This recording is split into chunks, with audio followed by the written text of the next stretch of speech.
이상입니다. 다음은 박찬대 원내대표의 발언이 있겠습니다. 민주당은 내란 잔당들의 시간 끌기 작전을 묵과하지 않겠습니다. 어제 기자 간담회에서도 밝혔듯이 한덕수 총리가 24일까지 특검법을 공포하지 않는다면 민주당은 그 즉시 엄중하게 책임을 묻겠습니다. 즉시 절차를 밟겠습니다.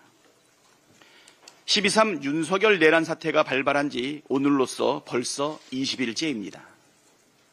내란 수계는 탄핵으로 직무가 정지됐을 뿐 여전히 체포되거나 구속되지 않았습니다.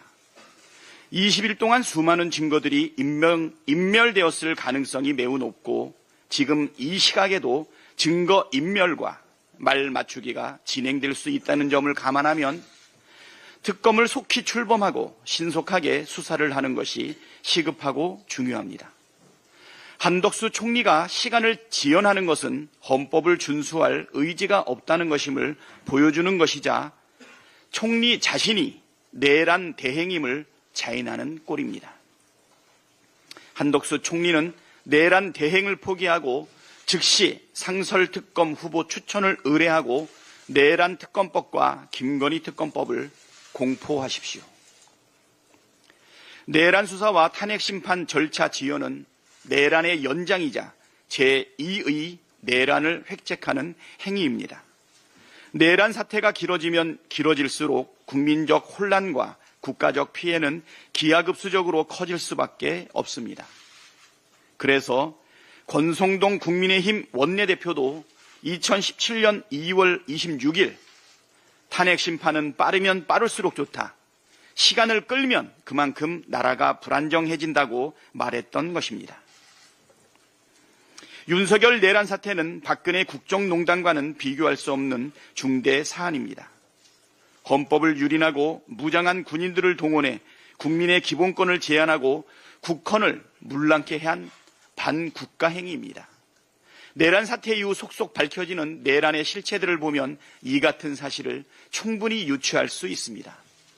최정예 북파 공작원까지 동원해서 손발을 케이블 타이로 묶고 두건을 씌워서 납치한다는 계획이 드러났고 김용현 전 장관이 국회에 500명을 투입한 데 대해 윤석열이 거봐 부족하다니까 1000명은 보냈어야지 라고 했다는 진술도 나왔습니다.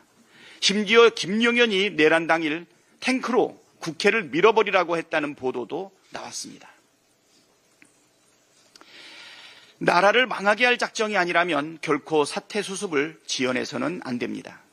지금 국민께서는 내란 수계, 윤석열의 신속한 파면과 구속 수사를 촉구하고 계십니다.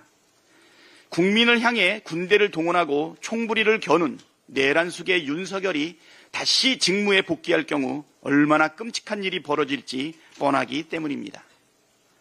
한덕수 총리와 국민의힘 권성동 원내대표의 내란 수사 지연 전술은 내란의 완성, 제2의 내란 획책 행위라고 해도 무방합니다. 최대한 탄핵 심판 절차를 지연하고 내란 수사를 지연시켜 내란 수계 윤석열이 다시 직무에 복귀할 가능성을 높이려는 시도이기 때문입니다.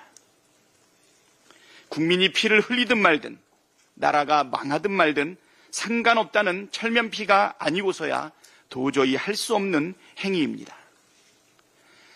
거듭 말씀드리지만 내란을 빠르게 진압하는 것이 국민과 나라를 위한 길입니다.